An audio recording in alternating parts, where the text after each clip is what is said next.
নমস্কার বন্ধুরা, আপনারা দেখছেন pets blog YouTube channel. Pets blog YouTube চ্যানেলে আপনাকে স্বাগত। আবারও নতুন একটা ভিডিও নিয়ে উপস্থিত হয়েছি আপনাদের কাছে।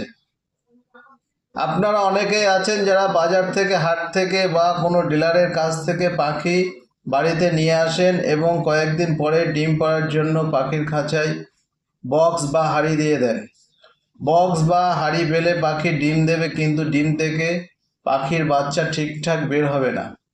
খাঁচার মধ্যে পাখির বাচ্চা করার জন্য অনেক নিয়ম মানতে হয় ও মেডিসিন কোর্স করাতে হয় বা ব্রিডিং কোর্স করাতে হয়।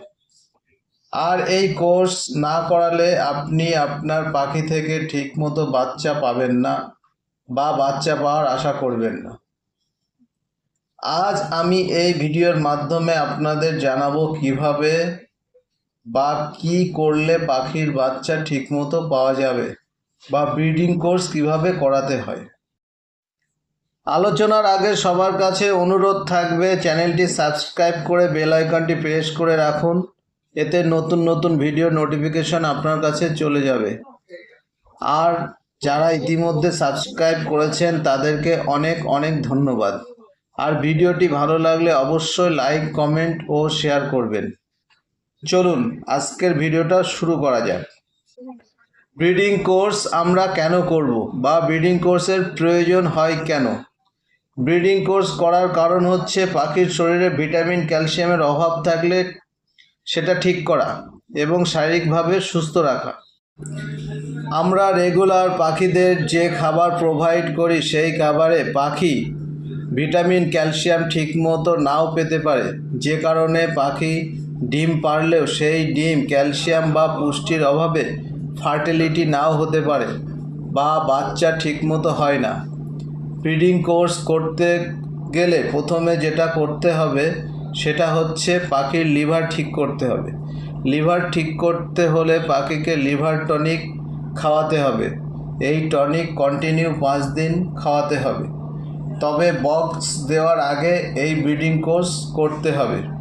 5 দিন লিভার টনিক দেওয়ার পরে 3 দিন মাল্টিভিটামিন দিতে হবে। আর এই লিভার টনিক হিসাবে আমি যেটা প্রোভাইড করি সেটা হলো লিভ 52। 3 দিন মাল্টিভিটামিন দেওয়ার পরে বক্স বা হাঁড়ি দিয়ে দেব এবং পরবর্তী 10 দিন কন্টিনিউ মাল্টিভিটামিন ও ক্যালসিয়াম প্রোভাইড করব। যেদিন ক্যালসিয়াম দেব তার পরের দিন ভিটামিন দেব, আর এইভাবে কন্টিনিউ 10 দিন দেব ও বক্স বা হাঁড়ি চেক করব, এর মধ্যে ডিম দিলে ভিটামিন, ক্যালসিয়াম বন্ধ করে দেব। খাঁচায় ক্যাটেল ফিশ বোন বা সমুদ্রের ফেনা ও মিনারেল ব্লক রেখে দেব। এগুলো রাখলে পাখি ক্যালসিয়াম মানে ক্যাটেল ফিশ বোন বা সমুদ্রের ফেনা মিনারেল প্রয়োজন মতো খাবে। তবে পাখিকে অবশ্যই কৃমিমুক্ত রাখতে হবে। এজন্য বছরে 2 বার পাখিকে ডিওয়ার্মিং কোর্স করাতে হবে। ডিওয়ার্মিং কোর্স কিভাবে করাতে হয় সেটা পরবর্তীতে ভিডিও করে আপনাদের সাথে শেয়ার করব। আর এই জন্য চ্যানেলটা সাবস্ক্রাইব করে রাখুন। আশা করি পাখির ব্রিডিং কোর্স সম্পর্কে মোটামুটি একটা ধারণা দিতে পেরেছি। এরপরও যদি কোনো প্রশ্ন থাকে অবশ্যই কমেন্ট করে জানাতে পারেন। আর ভিডিওটি ভালো লাগলে লাইক ও শেয়ার করার অনুরোধ করছি।